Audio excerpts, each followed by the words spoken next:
Jeg vil gerne fortælle jer om det, jeg selv kalder det mest spændende liv på jorden. Jeg synes, jeg har haft et rigtig godt og spændende liv, og jeg er 78 år nu, og når jeg ser tilbage, ja, har det været et fantastisk liv. Jeg vil begynde med at fortælle, ligesom Kaj Munk gjorde en gang i sin tid, med at fortælle om mig selv, før jeg blev født. Jeg er nummer 9 ud af en søskende flok på 10. Og det var lige meningen. Og det var det sidste, min mor ønskede, det var at blive gravid igen. Og da hun var en dybt troende kvinde, så bad hun Gud om ikke godt, at det måtte forsvinde igen. Men det blev ikke sådan. Så da hun nåede frem til 7. og 8. måned, og hun vidste, at det forsvinder af bare, så holdt hun Gud fast på, at hvis hun skulle føde det barn, så måtte det blive et barn, som ville komme til at tjene Gud. Og det holdt hun fast ved. Og under min opvækst, der så det bestemt ud til, at det skulle blive noget lykkeligt liv. Jeg kunne ikke finde ud af mig selv, og helt galt blev det, da jeg kom i skole, og man opdagede, at jeg var totalt ordblind. Og dengang, det er for mange år siden, der var de ordblinde jo dumme. Så dem, der var godt begavet, de kom op og sætte foran i klassen, og dem, der var mindre godt begavet, eller som Niels Hausgaard, han siger det, mere praktisk begavet, de kom ned og sætte bagved. Og der var vi nogle få stykker der i klassen, der kom ned og sætte bagved, og vi blev nærmest opgivet. Og så er det jo, at så, hvis man har det i hvert fald ligesom mig, at der skal ske noget, så kedede jeg mig ret hurtigt, og så fandt jeg jo på alle de ting, som man ikke måtte. Og det gjorde jo, at det blev bestemt særlig heldigt, og jeg opnåede da også det at blive smidt ud af skolen 3 gange, inden jeg fik lov til at gå ud af 7. klasse. Der var faktisk i min skoletid kun én lærer, som jeg havde et fornuftigt forhold til. Det var en vikar, og jeg kunne godt mærke, at han opgav mig af. Han kom til mig en dag, og så sagde han, Niels, jeg tror faktisk, at du godt kunne blive dygtig til matematik, det man dengang kaldte regning. Og jeg vil gerne gøre en indsats og hjælpe dig. Og jeg har faktisk sat mig for, at i løbet af det halve år, hvor jeg er vikar her for dig, at der skal du lære det mest nødvendige matematik. Og sådan blev det. Og han var da også den eneste den dag, hvor jeg forlod skolen, som sagde farvel til mig. Og han sagde til mig, Niels, den dag her, den har du nok ventet på længe. Og jeg sagde til ham, det kan du regne med. Og så nikkede han, og så sagde han, det har jeg også. Og det var sådan afslutningen på min skolegang. Det, der faktisk redde meget i min barndom, det var, at der var en par brødre, der havde en gård. Og når jeg var færdig i skolen og kom hjem, så smed jeg skoletasken, og så løb jeg op til dem, og så fik jeg lov til at hjælpe dem på deres gård. Det blev faktisk mit frisdag som barn, og der fik jeg lyst til landbrug og have en ungdom, hvor jeg tjente på gårde. Så havde jeg jo et opgør også imod det kristne, så ja, jeg involverede mig i mange ting, som jeg godt vidste, der var forkert, men jeg havde bare lyst til at gøre oprør imod også mine forældre og imod alt det etablerede. Så det var ikke ligefrem nogen luksus, min ungdom, og den skal jeg trætte jer med. Men der skete faktisk noget positivt for mig. Det er nok ikke alle, der vil synes det. Men jeg kom ind til militæret, og hvor jeg blev udtaget til en specialtjeneste. Og der kom jeg under en meget hård disciplin, og det var nok rigtig godt for mig. Det var med til at rette op på, fordi jeg var vant til bare at gøre, som det passede mig. Og her måtte jeg rette mig ind, og så lærte jeg faktisk rigtig mange ting. Så det blev en god tid, og også hvor jeg lærte meget, som jeg har brugt i mit liv senere hen. Det vidste jeg dengang, men sådan blev det. Jeg var faktisk en af dem, der blev udtaget til i 67, og skulle have været ned i en sikkerhedszone imellem Israel og Egypten. Men gudskelov så fik krigen en ende, og jeg kom afsted. Jeg gjorde det, som nok var lidt skørt, at jeg købte en landbrugsejendom, en lille ejendom, allerede mens jeg var soldat. Og ved det, jeg var ordblind, jamen så vidste jeg og kunne læse det. Så jeg købte den bare, og bagefter fandt advokaten ud af, at man skulle være 21 år for at købe fast ejendom i Danmark dengang. Så jeg måtte ud og have fat i en, der ville skrive for mig, indtil jeg blev 21 år. Så det blev begyndelsen, kan man sige, på mit voksenliv. Jeg har også mødt Hans og min kone, og det var en helt klar beslutning for os begge to, at vi ville leve vores liv sammen. Vi blev gift, da Hans var 19 år, og jeg var lige blevet 21. Og det var fordi, at hvis vi blev gift før, så skulle jeg have mine forældres accept, og det ville jeg. Jeg ville selv bestemme. Det kottede jeg og ventede så indtil, at jeg blev 21 år. Så vi arbejdede der, og arbejdede begge to ved siden af, indtil vi fik vores første barn. Og så kunne jeg mærke på Hans og også på mig selv, at vi elskede det barn så meget, så vi ikke bare kunne lade andre om at passe det. Jeg kan tydeligt huske, at Hans og hun havde fået vores første barn, og vores mine svigerforældre kom på besøg. Og så ville min svigermor jo skifte det her dreng, men jeg turde simpelthen af at betro min svigermor, den dreng, jeg havde fået. Så det sagde jeg til hende, det skal jeg nok selv klare. Og hun så helt forkert ud i ansigtet, at en mand kunne skifte et barn. Det tror jeg, hun har regnet med. Det er sådan for at fortælle, hvilken kærlighedsforhold vi har til vores børn, og har altid haft. Jeg har arbejdet fortsat ved siden af, og vi fik bygget det her lille ejendom op, og solgte den. Men imens vi var der skete der noget meget skelsættende i vores liv. Og det var, at Gud mødte os, virkelig, sådan helt konkret. Og det gjorde en enorm ændring i vores liv, og især nok i mit liv. Fordi jeg var jo optændt af det, at jeg skulle bevise, når alle andre havde sagt, at han blev af til noget, så skulle jeg bevise, at det kom af til at passe for den. Så jeg skulle bevise, at jeg var dygtigere end alle andre. Men da Gud mødte os der blev det ligesom nogle helt andre ting, der fik værdi for os.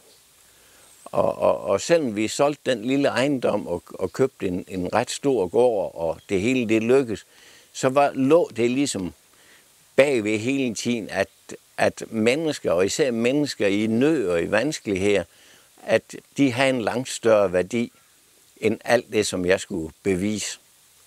Og vi fik også, imens jeg havde den store gård, der fik vi også nogle unge mennesker, som også var kørt skoletræt, som så forældrene kom og spurgte, om vi kunne bruge dem, for jeg havde gang i mange ting. Og vi kunne bruge sådan set alle dem, vi overhovedet der kom. Og de der unge mennesker, som var kørt fast i skolen, det var jo dejligt at se dem komme på ret spor og fik lyst på livet. Og det er jo dejligt at se tilbage på i dag, at faktisk alle sammen, de havnede i gode stillinger, og nogen startede virksomhed op. Så det er at se mennesker lykkes, og det har nok lagt i mig altid som en drivkraft. Det at se tingene lykkes, også da jeg var bondemand, at se tingene lykkes, det er nok den største drivkraft for mig. Og det fik jeg lov til at se, at det gjorde som bondemand. Tingene voksede, Og da jeg var 30 år gammel, så havde jeg en ret stor gård, og havde jorden fra 2 andre også. Så jeg troede, at nu endelig fik jeg bevist alle andre om, at jeg godt kunne. Men der oplevede jeg noget, som måske alle mennesker forstår. At en dag, hvor jeg gik over gårdspladsen, og der havde vi fået en narkoman, som var meget syg, og som havde ganske kort tid at leve i. Og ham havde vi sagt ja til, at ham kunne vi godt have boende. Og da jeg går forbi ham, så fik jeg det bare sådan, at sådan et menneske er jo mere værd end alt det, som jeg kan præstere, og alt det, som jeg kan samle mig her på jorden. Og det blev kaldet til, at vi solgte gården, købte en nedlagt skole og startede et hjælpecenter, som vi kaldte Bethesda. Og der tog vi så mennesker ind, som havde det svært, som var i nød. Nogle alkoholmisbrug, andre stofmisbrug, nogle kriminalitet. Vi havde prøveløsladte fra fængslet. Og igen, det der var det primære, det var at få lov til at se de mennesker komme på ret køl, og at der virkelig skete en forvandling i deres liv.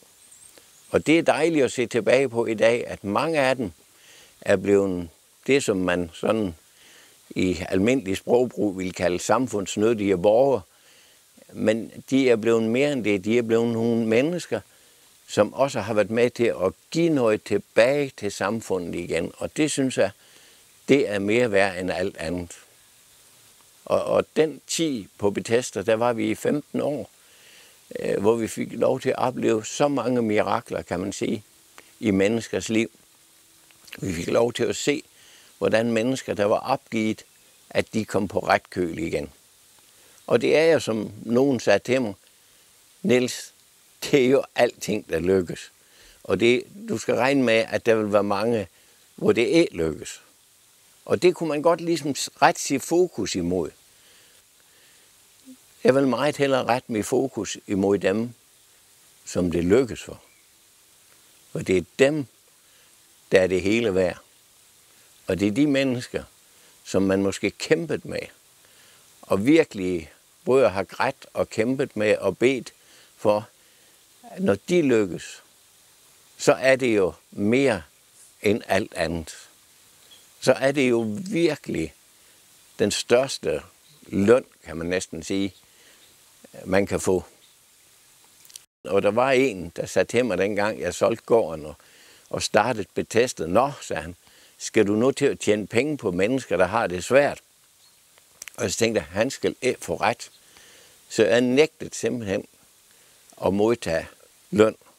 Så jeg levede de 15 år på Bethesda uden at få løn. Fordi jeg ville bevise, at jeg var der ikke for at tjene penge. Jeg var der for at hjælpe de mennesker. Og sådan blev det. Det blev en fantastisk tid. En tid, som jeg ser tilbage på, som helt vidunderlig. Og det var også en tid, hvor at vi opfostrede en børneflok. Det er sådan Hans og mig. Vi har fået 7 børn sammen. Og en dag, så blev vi kontaktet fra en kommune, at der var en pige på 12 år, som ikke havde gået i skole i, tror jeg, omkring ved 2 år. Og som levede på gaden. Og jeg kan huske, sagsbehandleren sagde, jeg ved ikke, hvem andre end jer, jeg kan henvende mig til. Jeg tænkte, jamen så må vi gøre det. Og han så syntes, vi skulle tage over og prøve at se, om vi kunne finde moren og forældrene, og høre, om det var okay for dem. Jeg glemmer aldrig moren, hun sagde til Hanser, tag hende endelig med det samme, for ellers så ender det med at slå hende ihjel. Og da vi sad i bilen på vejen hjem, så sagde jeg til Hanser, uanset om der er penge fra kommunen, eller der er penge fra kommunen, det er lige meget, vi tager hende. Og det har vi gjort, og hun har så koblet på, som vores ekstra datter siger. Så vi er en stor familie, har i dag 23 børnebørn, og jeg tror, det er 12 oldebørn. Så vi må sige, vi er en familie, som er sådan lige dør ud. Vi har altid været optaget med at være i udvikling også med vores liv. Da jeg har været på Bethesda der i nogle år, og en 14 år, så begyndte jeg at være klar over, at jeg skulle ligesom videre. Og jeg er jo sådan en, jeg har jo aldrig nogensinde kunne sætte stille. Jeg forstår simpelthen af de mennesker, der kan sidde bag ved en computer. Altså, jeg ville dø langsomt, men sikker. Jeg var nødt til at skulle ud og virke, og derfor har jeg også brugt mit tid på Bethesda. Ikke til at sidde på kontoret, det er der nogen, der er gode til. Men jeg har brugt min tid på at arbejde sammen med dem, være sammen med de mennesker. Og der var selvfølgelig nogen, der mente, at det var fordi, at det var det eneste, jeg kunne. Men det var faktisk ikke så dårligt. Fordi det er engang sådan, at der, hvor du ændrer mest på menneskers liv, det er der, hvor du er sammen med dem. Det er alle dine ord. Det er alt det, du kan. Det er alt den, overbevisning, som du prøver på at proppe ned over dem. Men det, der ændrer mest i menneskers liv, det er at være sammen med dem. Det er at dele liv med dem. Det er det at have noget bedre. Jeg kan huske, der var en præst i USA, der sagde, at du kan ikke tage noget fra mennesker, uden at give dem noget, der er bedre. Og det har altid været mit motto, at jeg skulle kunne give dem et liv, der var bedre, end det, de havde før. Og hvis jeg kunne det, så kunne jeg forlange, eller så kunne jeg regne med, at deres liv ville ændres. Så det er ligesom det, jeg har gået frem efter. Og når jeg der arbejdede sammen med dem, så fik jeg jo deres livshistorie. Jeg fandt ud af, at næsten alle sammen, uanset om det var alkoholmisbrugere, uanset om det var stofmisbrugere, uanset om det var kriminalitet, eller hvad det end var, også nogen havde fået psykiske lidelser deri. Det var alt sammen der i slutningen af deres skoleår, at det hele var gået galt. Og så tænkte jeg, så må vi jo kan gøre noget der, for at de ikke skal havne i den situation. Og der opstod tanken i mig, det med at starte en efterskole. Jeg vidste godt, der var mange efterskoler i Danmark. Jeg ved også, at der var mange kristne efterskoler i Danmark. Men en efterskole, hvor at man helt målbevidst satsede på de børn, som var i farezonen, som ikke rigtig kunne rummes i det vanlige skolesystem. Men man var ligesom faldet udenfor der. At man kunne rumme dem på en efterskole. Og det er en tanke, som jeg aldrig har haft, fordi at det med skole som mig, det kunne rigtig forenes. Men jeg gik hen og blev valgt ind i en bestyrelse for en friskole, og hvor jeg blev formand. Og der fandt jeg så ud af, at der var nogle muligheder under efterskoleloven. Og det gik jeg så ind i og begyndte at arbejde med. Men når jeg sagde det til lærere, som jeg mødte på min vej, så var der ligesom ikke rigtig nogen, der havde lyst til at starte sådan noget op. Også når jeg fandt kristne lærere, og jeg spurgte dem, jamen, var det en idé for dig at starte sådan noget op, sådan en efterskole op, så var der ligesom ikke rigtig nogen, der bag på. Men jeg havde jo aldrig tænkt den tanke, at det skulle være mig selv. Men som sagt, så vidste jeg,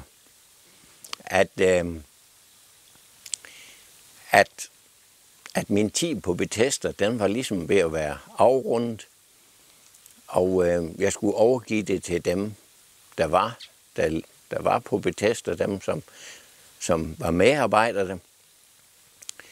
Og jeg havde sådan tænkt, at jeg skal til Afrika.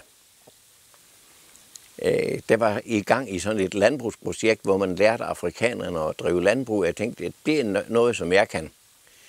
Men da jeg var dernede, og ned og sonderede terrænet og var dernede, så oplever jeg, at helt bogstaveligt, at Gud taler til mig om, hvem skal så starte den efterskole, som du har bedt om. Og det tænker jeg, det er løgn det her. Det kan være rigtigt. Men alligevel, da jeg så kommer hjem, og jeg får alt min post, som var kommet, imens jeg har været væk, så ligger der en rød sæl oven på det hele med en telefonnummer. Og jeg ringer over til min sekretær og siger til hende, hvad er det her? Hvad er det her for noget? Og så siger hun, jamen det vidste hun af. Men det var en, der havde ringet. Han havde hørt en båndet udsendelse med dig på lokalradio Herning. Og da han hørte den, så følte han, at han skulle ringe til mig og sige, at den gamle folkeskole ude i Sønderborg, der var til salg. Og med det samme, jeg hørte det, så ringede jeg til ham og kørte ud og så folkeskolen ude i Sønderborg. Og på vejen hjem, så kørte jeg ind til borgmesteren og sagde, at den vil jeg gerne købe. Og det synes han, det lød rigtig godt. Og han sagde, hvad vil du bruge den til? Og det fortalte jeg ham til sådan en efterskole for børn, som har nogle udfordringer. Men jeg måtte også nødt til at være ærlig over for ham, fordi vi havde sat alt, hvad vi ejede i Bethesda, og jeg havde lovet mig selv, at jeg ville ikke tage noget med derfra. Så jeg sagde til ham, at jeg vil gerne købe det, men jeg har ingen penge. Og så grinede vi lidt af det, og han syntes jo, at det var lidt sjovt. Men vi blev enige om, at hvis kommunen gik med til det, jamen så skulle jeg købe det, og så den dag, hvor alle godkendelser og det hele var igennem, jamen så skulle de have et beløb for det. Og sådan blev det. Og der var vi så ude og ledte den skole, som vi startede der i 23 år. Og det var en rigtig god tid, hvor vi oplevede rigtig mange børn, som kom på fod, fik uddannelse, kom videre i livet på en god måde. Og det er rigtigt, at det er alt, der lykkes. Det er rigtigt. Men hold op, hvor var der mange, der lykkes. Hvor var der mange, der har fået et fantastisk godt liv. Og hver gang jeg møder en af dem, jamen så er det mere værd end den løn, der gik ind på min konto. Det er det hele værd at se mennesker lykkes. Se, at mennesker har fået mod på livet, har fået uddannelse, har fået job, har fået måske endda sat virksomheder i gang. Hvor er det dejligt at se. Og så kan det godt være, at de har diagnoser om både ADHD, og de har måske nogle af dem hele alfabetet. Men se dem lykkes, det er det hele værd. Og derfor er det også, at jeg siger, jeg har haft det lykkeligste liv her på jorden. Jeg har fået lov til at se mennesker lykkes. Og der er noget større. Det kan godt være, at der er nogen, der har en bankkonto, der er langt større end min. Det gør ingenting. Men jeg har en anden konto, der er større end alle andres. Så ud over det, at være på den efterskole, så oplevede jeg også en nød samtidig med, fordi jeg skal også have noget at få min fritid til at gå med,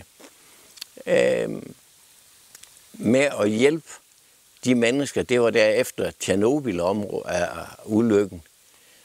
Og jeg fik sådan en nød. Gud gav mig sådan en nød for at hjælpe de mennesker. Så jeg startede faktisk et nødhjælpsarbejde.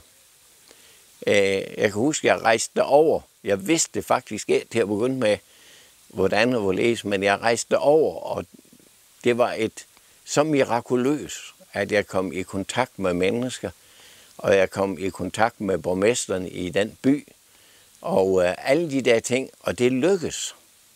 Og det endte jo med, at vi kørte over med fødevarer, vi kørte over med masser af tøj og andre ting, og blandt andet hospitalsudstyr. I den by, Muggelev, der var der et hospital, og jeg glemmer aldrig, da jeg kom ind der. De lå på sådan nogle, jeg vil kalde dem de der gamle militærsenge, med fjerde ud over, og som bare med hessian ud over, uden madras. Og jeg tænkte, du godeste mand, altså. Hvis ikke man er syg før, så bliver man det i hvert fald. Så da jeg snakkede med overlægen der, via en rigtig god tolk, jeg havde, så har jeg det med at sige noget, inden jeg tænker. Så jeg sagde til ham, jeg skal hjælpe dig med, at du får nogle ordentlige senge her til dit hospital. Og da jeg sad i flyveren på vejen hjem, så var det som om, det næsten sad en på skulderen af mig og råbte idiot ind i øret på mig. For hvordan vil du sørge for det? Men det gik lang tid efter, jeg var kommet hjem. Før så blev jeg ringet op fra Aalborg sygehus, om jeg ville aftage alle deres inventar på en hel afdeling. For de skulle have ny inventar ind, og så ville de bare høre, om jeg kunne bruge det, de havde. Og jeg har slet aldrig drømt om, hvor meget der er isenkram, der er på sådan en afdeling der. Jeg blev fuldstændig overvældet. Vi kørte der med 2 lastbiler og hentede, og så lånte jeg en nedlagt fabrik, en hal, hvor vi fik lov til at have det opmagasineret, indtil vi kunne nå at køre det over. Og der var Samson Transport i Herning, de hjalp os virkelig også med at få det kørt over. Men det var jo utrolige mængder. Men vi fik lov til at møblere sådan et helt hospital der i Mukkelev, med senge og sengebord og udstyr, og det var altså en glæde uden lige. Jeg kan godt sige, det var så fantastisk at få lov til at være en del af. Så endnu en gang fik man lov til at opleve glæden ved at se, at tingene de lykkes, og tingene de gik igennem. Vi fik også lov til at nå mange mennesker i området. Jeg kan huske, jeg var ved borgmesteren i byen, og ville gerne have navnene på mennesker, som virkelig havde det svært. Og så sagde han, hvis du vil møde nogen, der virkelig har det svært her, så er det de kvinder, hvor manden sidder i fængsel. De står alene med børn, og de har det virkelig svært. Og jeg glemmer især en, jeg kom ud til. Hendes mand sad i fængsel, og hun stod der alene med 5 børn. Den ene var nyfødt, og den lå i en papkasse i nogle klude. Og jeg kunne lade være med at tage den op. Og så kunne jeg se, at der var levende i håret på det her lille barn. Og det håret var klistret ind til hovedet. Og så kunne jeg forstå via tolken, vi har ikke engang sæbe, så vi kan vaske håret i. Der kan jeg godt sige, da jeg sad i flyveren på vejen hjem, der pev jeg over det. Ja. Og da jeg kommer hjem, så tænker jeg, hvordan i alverden kan jeg hjælpe alle de mennesker her? Og tiden nærmede sig op til jul. Og jeg tænkte, hvor ville jeg gerne give dem det vi i dag kalder et måltidskasse her til jul. Og jeg havde været i Aalborg og havde et møde og var på vej hjem og sad og var fuldstændig optaget med det her. Og så på vejen hjem, hvor jeg var træt, så tænkte jeg kører lige ind på McDonald's i Viborg. Jeg ved, ham der har det, ham kender jeg. Ham der havde det dengang. Og så sætter jeg der og får en kop kaffe. Og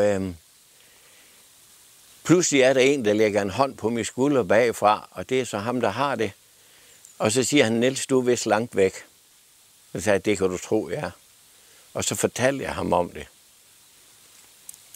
Og så satte han sig over for mig, og så sagde han, Niels, du er kommet til den rette.